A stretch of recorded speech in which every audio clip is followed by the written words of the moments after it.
Praise lord. దేవునికి మహిమ కలుగును గాక. అల్పుడును అయోగ్యుడను యోగ్యత లేని నన్ను దేవుడు ప్రేమించి సరికొత్త కోణంలో కొన్ని పదాల ద్వారా దేవుడు నా ఆత్మీయ జీవితంలో నుంచి ఒక పాటను నాకు ఇచ్చినందుకే దేవునికి రుణస్తున్నై ఉన్నాను. ఈ పాట పాడుకుని దేవుని నమ్మని కనపడుతుంది. హల్లెలూయా. యజమానుడా నా యజమానుడా, నాకై ప్రాణము పెట్టిన ప్రాణ ప్రియుడా.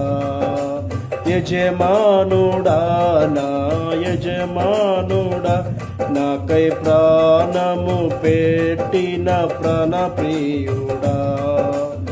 సిలువలో నాకై గాయములు నొందినావు, పాపినైన నన్ను నీవు చేరదీసి రక్షించావు. సిలువలో నాకై గాయములు నొందినావు, పాపినైన నన్ను నీవు